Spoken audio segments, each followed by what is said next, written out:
Welcome to the Metropolitan Museum of Art in New York City. Behind me is the Temple of Dender, one of the most famous, popular spots in the whole museum.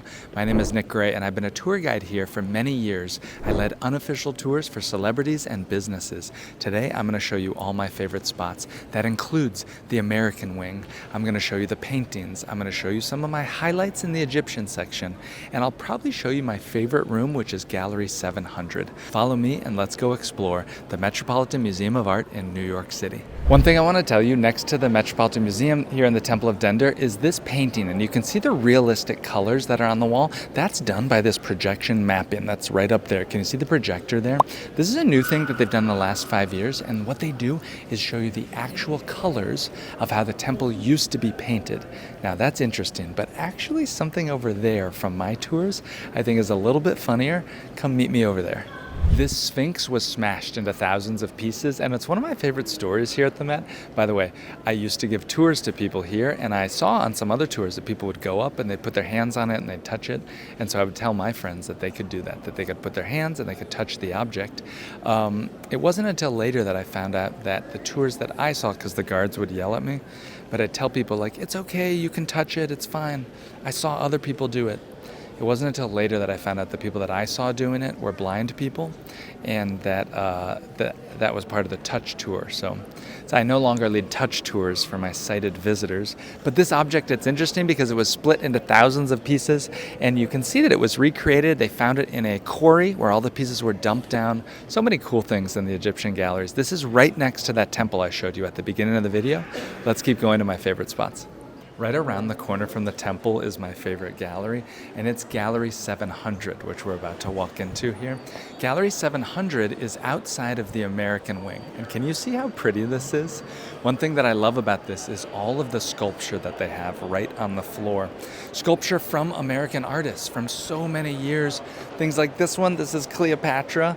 It was a gift of John Taylor Johnson in 1888 by Wilmard Wetmore Story. There's other pieces like this. This front, by the way, this front of the building, this facade was the old face of Wall Street. This used to be the branch bank of the United States of America, and the then president of the Metropolitan Museum of Art, I think in the 1920s, bought this facade before it was going to be torn down, put it into storage, and then when they built this side of the American wing, they re-put it up in front of this building. So this is not the original. This is what the branch bank of the United States. It really was the face of Wall Street.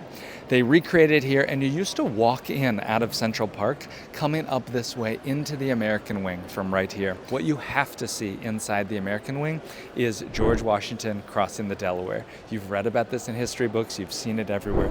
But the other thing that you might not know about is there's an actual Frank Lloyd Wright house that is tucked inside. Most people never see it. I'll show you where it is. It's right down this way through these doors. Let's keep going. So actually don't stop the filming.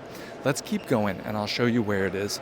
As you walk, you're looking at the face of this gallery, and the Frank Lloyd Wright room is right over here. It's through these doors. Dun, dun, dun. Thanks for coming, by the way. Please let me know if you're watching my YouTube when you're coming to New York City. And if you have any questions, I'll try to answer there. But this is it. This is the Frank Lloyd Wright room, and we're going to go inside. Oh, it's going to be a little crowded, but we'll still check it out. This room was entirely recreated from Frank Lloyd Wright's house. The house was going to be torn down, but then the Met bought it, and they put all the stuff back in the original places. What's unique is all the furniture is original, and this room would have been just like he designed. I love the light as we look outside. It looks so good. Behind me is the Versailles Room in the American wing basement. You need to come here, and let me show you why. What's unique about it is that it really exhibits what the IMAX theater was like in the 1800s. Now, in the 1800s, this thing would tour around to county fairs. It would be displayed in a large tent, and the whole room would be pitch black. And when people would walk in, they would open using little trap doors, little spots to shine a light on parts of the painting to tell stories. This for them really was like the IMAX movies of the 1800s, and this traveled all around the world, and they saved this one, so now you can see it here in the museum. Behind me is one of my favorite areas at the Met, and it's called the Luce Center. It's known as visible storage, and visible storage is exactly what it sounds like. Everything that's on display from the museum archives is all here for you to look at. thousands and thousands of objects in the mezzanine layer of the Metropolitan Museum of Art. I like this because you really never know what you're going to find. Once again, it's one of my secret spots where almost nobody comes. You can find objects like Tupperware. Okay, not Tupperware, you know what I'm talking about. Like cups and plates and glasses over here. There are sculpture, there's paintings, even some paintings by famous artists. If you've ever heard somebody say something like, well, all the best pieces at the museum are never on display. The actual truth is that many of them are on display. You just don't know where to look for them. At the very back of this visible storage, though, do you like baseball? Because if you like baseball, I'll show you something back here. The Met has something called the Burdick Collection of American baseball cards. There are hundreds of thousands of baseball cards, and this one guy donated some. They have the most expensive baseball card. You know that Honus Wagner card? The Met has one of those. I'll show you how to find it because it's a little confusing. But as we walk around, look at these chairs. Have you ever seen so many chairs in a museum before? This is, by the way, the American art section. We're in the American wing at the Metropolitan Museum. I have so much more to show you. If you like this video, I'm doing this for fun, for free. I have nothing to sell you. Will you give me a like and a comment? Just tell me when you're coming to New York City because I love to hear. Here we are at the Jefferson R. Burdick baseball card collection, almost from the time of the Civil War. Can you see this? Look at these old Judge. Oh my God, I have not seen this on display before. This is the Honus Wagner card. The most valuable card in all of baseball is on display here now. It's usually not on display. I'm telling you, this is a big deal. You have to come and check this out. Look at the corners. This is crisp condition. One of the, oh my God. From 1909 to 1911, they made this card. Do you know the story about Honus Wagner, by the way? He really didn't like cigarettes, and once he found out that his baseball card was being put in there with cigarettes sold to young children, he hated that idea, and he made them remove his baseball card and destroy all of them. Today existing, there's less than 15 of these Honus Wagner cards in the whole world. He wasn't even that good of a baseball player, but just because of that story, there's so few of his cards that still exist. Now we're in the musical instruments wing here at the Met, and the Met is composed of 17 curatorial departments. Each of them are like their own mini museum. This is one of the most extreme versions of that. Can you imagine a museum just filled with musical instruments? Well, this place right here has so many. Look at these. These are all the Stradivarius violins, each of them worth so many millions of dollars. But the one that I like the most is right here behind me. And this is the oldest surviving piano in the entire world. The oldest piano in the world is right behind me. Pianos came out of harpsichords. This is the next evolution of that. It is worth many millions of dollars, and every year the museum, with their curators, plays it just to keep it in tune and still functioning. One of the big benefits, well, this gallery wraps all the way around, it goes over another hallway and then back to another space. I'll show you, and we'll walk back here a little bit, but I do want to show you how this gallery looks out over to the arms and armor area. Something that's unique about the musical instruments, like I said, is that the curators do get to play all of the instruments. Someone once told me that the donors even get to play it, like if you donate a lot of money.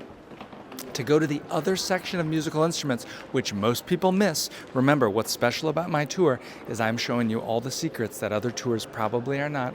I used to be a tour guide here. Please, if you like this video, give me a like or leave me a comment and say hi. I respond to everything. But this looks out over into the arms and armor. So you can see right down here below those famous horses, and we go out into the medieval section beyond from there. What I'll tell you, I don't have a lot of time, is that the other musical instruments is here behind in the wing. In arms and armor, I would look at the Japanese collection because the museum has such a good collection of Japanese samurai swords and things like that. Let's go to the next area. Now we're in the paintings. These are European paintings, and oh my God, there are so many rooms to walk through in this area. I think one of the hardest parts is knowing where to go and what to look for. I'm going to take you and show you how to get to the Vermeers because these are my favorite paintings. To get in this area, we came in right above the American wing. This museum, my best suggestion for you is to walk as much of the floor plan as you can, but don't really stop. Keep walking and then go to the cafe. At the cafe, you're gonna stop, have a cup of coffee, and now look at the map and make a plan. You can get the map right at the front desk, by the way. They're free. They're usually red in color. We're walking back this way to show you the Vermeers. The Metropolitan Museum of Art is interesting in that I think it has either 3 or 5 Vermeers, which is absolutely unheard of, but that's the Met. This is a world-class museum. We're going all the way back. We're here at the Met, by the way, on a Monday. It is a holiday, it's Veterans Day, but it's not too crowded. We're here at about 3 p.m. or 4 p.m.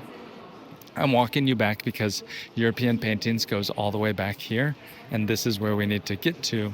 These European paintings are from the year 1300 to 1800. Can we just note this Pablo Picasso, by the way? This is The Blind Man's Meal from 1903, obviously filmed or painted during Picasso's blue period, because that is very blue. Let's walk this way. By the way, these stairs will take you down to the cafeteria. If you like my video of the Met, tell me in the comments, because I will do more and I'll show you cool stuff like how to get down to that area, how to go down to the cafe, what the best restaurants are inside of this museum. But for now, we're walking to the Vermeers. I see them back here. Let's go look inside. The Met Museum has 5 masterpieces by Vermeer. Each piece really shows his genius for capturing light and these intimate moments. These works offer really a rare glimpse into 17th century Dutch life. They showcase his signature tranquility and stunning detail. Do not miss them. They're some of the only 35 surviving Vermeer paintings in the whole world. Well, we'll finish this video right where we left off in the Great Hall at the Metropolitan Museum of Art. I showed you today 4 curatorial departments, but do you remember how many there are? 17. It's why the Met Museum is the best museum in the whole world, at least in my opinion. If you like this video, tell me in the comments what you want to see next, and I will make a custom tour of all my secrets. I'll even research and learn a little bit more just for you. My name is Nick Wright. I make these videos for fun, for free, because I love this museum and I love meeting people on the internet. Thank you for watching, and I'll see you tomorrow.